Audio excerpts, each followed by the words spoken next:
संदेश खाली से लेकर Kolkata RG Kar rape murder case तक पश्चिम बंगाल की ममता सरकार सवालों के कटघरे में है। ममता की सरकार, सिस्टम और पुलिस सबकी मंशा और कार्यशैली पर उंगली उठी। महिलाओं के साथ हो रहे अत्याचार पर ममता हमेशा चुप रही, लेकिन इस बार बात हाथ से निकल रही दिखाई दे रही है। ममता के पास खुद पर लगे दाग धोने का एकमात्र रास्ता था खुद को महिला हितैषी साबित करने का। ममता ने यह कर दिखाया। अपराजिता बिल पास हो गया। इस बिल को ये खास बात क्या है वो आपको बताएंगे, लेकिन पहले आप ये रिपोर्ट देखिए।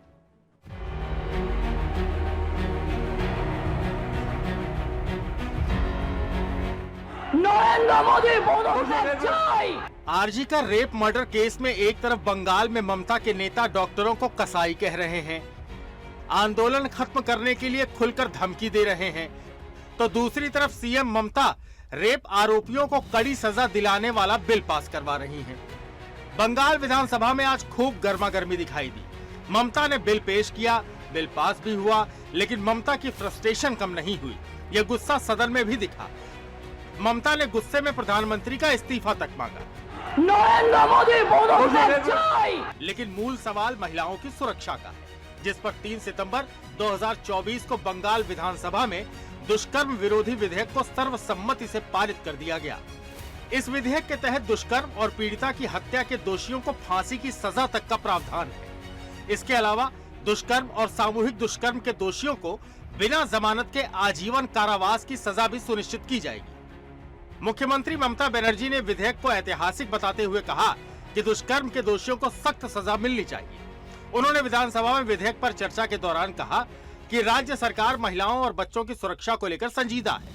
मुख्यमंत्री ने एक विशेष अपराजिता टास्क फोर्स के गठन की घोषणा भी की, जो जांच को समयबद्ध तरीके से पूरा करके दोषियों को सजा दिलाने में मदद करेगी। इस विधेयक का मकसद दुष्कर्म और यौन अपराधों से संबंधित प्रावधानों को संशोधित कर महिलाओं और बच्चों के लिए सुरक्षा को मजबूत करना है। पिछले महीने कोलकाता के आरजीकर मेडिकल कॉलेज में एक महिला चिकित्सक के दुष्कर्म के बाद हत्या ने पूरे राज्य को हिलाकर रख दिया। इस जघन्य अपराध के बाद महिला सुरक्षा के लिए कड़े कानून बनाने की मांग जोर पकड़ रही थी। राज्य सरकार ने सोमवार को विधानसभा का 2 दिवसीय विशेष सत्र बुलाया था, जिसमें दुष्कर्म विरोधी विधेयक पेश किया गया। विपक्ष के नेता शुभेंदु अधिकारी ने भी विधेयक के जल्द से जल्द कानून बनने की मांग की।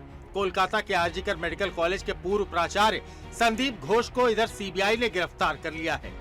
भ्रष्टाचार के आरोपों के चलते उनकी गिरफ्तारी की गई है। विशेष रूप से डॉक्टर की हत्या के मामले में संदीप घोष की भूमिका पर भी सवाल उठ रहे हैं। राज्य में महिलाओं की सुरक्षा को लेकर बढ़ती चिंताओं और मांगों के बीच ये विधेयक एक महत्वपूर्ण कदम साबित हो सकता है। Bureau report, Sudarshan news. अब ममता के एंटी रेप बिल पर राजनीति के धुरंधर कहाँ चुप बैठने वाले थे। अखिलेश यादव ने बंगाल से यूपी की तुलना शुरू कर दी। वही बंगाल बीजेपी के नेता सुकांत मुजुमदार ने इसका क्या जवाब दिया, आइए सुनते हैं। हाल ही में जो बंगाल में घटना हुई, जिसमें सरकार हालांकि काम कर रही थी, लेकिन सरकार को बदनाम करने के लिए भारतीय जनता पार्टी सबसे आगे थी।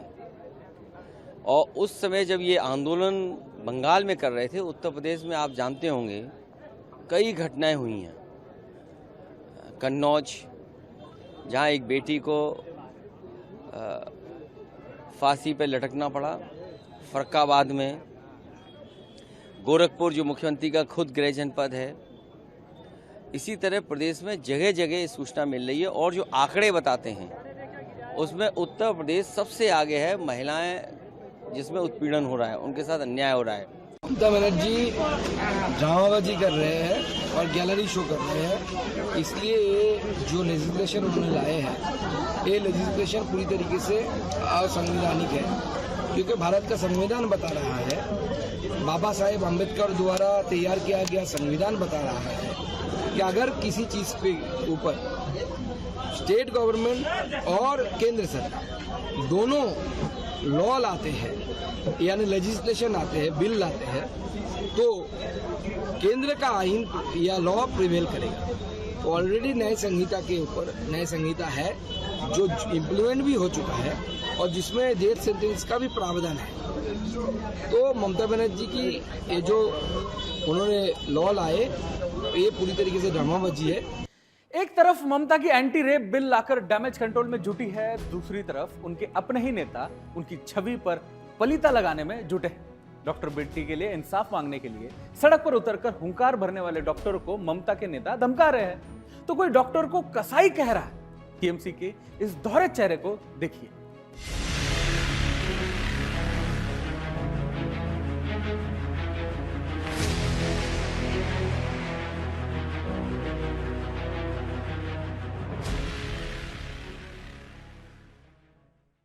कोलकाता के आरजीकर मेडिकल कॉलेज और अस्पताल में महिला डॉक्टर से हुई दरिंदगी की घटना पर सियासी बवाल और प्रदर्शन दोनों थमने का नाम नहीं ले रहे हैं।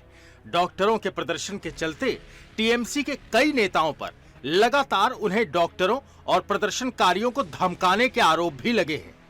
इसी बीच टीएमसी की तानाशाही और कुरूप मानसिकता के साथ गुंडागर्दी का एक और नमूना सामने आया है। इन नेताजी को देखिए, इनका नाम आतिश सरकार है। टीएमसी ने इसे 1 साल के लिए निलंबित किया है, पर क्यों? चलिए आपको बताते हैं। कोलकाता रेप मर्डर मामले में जनता में आक्रोश है और ये इसी के चलते ममता दीदी के बचाव में सामने आए और ऐसा कुछ कह गए जिससे खुद इनकी ही भद्द पिट गई। इनका कहना है कि तुम लोग जो दीदी को गाली दे रहे हो, उनका चरित्र हनन करने में लगे हो। अगर हम तुम्हारी माँ और बहनों के अश्लील पोस्टर बनाकर उन्हें दीवारों पर लगा दे तो तुम उसे हटा नहीं पाओगे। मैं तुम्हारी माँ बहनों की एडिटेड फोटो तुम्हारे दरवाजों पर टांगूंगा, तब तुम घर से बाहर तक नहीं निकल पाओगे। संभल जाओ। टीएमसी के लोग सड़कों पर आ गए। अगर हमने हर इलाके में घूमना शुरू कर दिया तो क्या तुम अपने घरों से निकल पाओगे? वहीं दूसरी तरफ ममता की एक और बड़बोली नेता का वीडियो सोशल मीडिया पर वायरल हो रहा है, जिसमें वो मंच से खुलकर डॉक्टर बेटी के लिए न्याय मांगने वाले डॉक्टरों को धमकाते हुए कह रही हैं कि तुम तो कसाई जैसा काम कर रहे हो। हालांकि ममता सरकार ने पार्टी नेता और पूर्व पार्षद आतिश सरकार पर बड़ा एक्शन लिया, उन्हें 1 साल के लिए तृणमूल कांग्रेस से निलंबित कर दिया। खैर, ऐसे माहौल में निलंबन तो स्वाभाविक है ही, पर ऐसे में सबसे बड़ा सवाल यह है कि क्या डॉक्टर बिटिया के माँ बाप की आंखों में सूखे हुए आंसुओं पर भी टीएमसी के गुंडे जो अपने आप को नेता कहते हैं, उन्हें तरस नहीं आया? क्या बंगाल में महिला सुरक्षा को लेकर स्थिति इतनी भयावह है कि एक पार्षद तक ऐसी भद्दी टिप्पणी कर देता है? ऐसे में हैवानियत का अड्डा बनता जा रहा बंगाल आखिर कब अपनी पुरानी सांस्कृतिक दृढ़ता को अपनाएगा? Bureau report, Sudarshan news.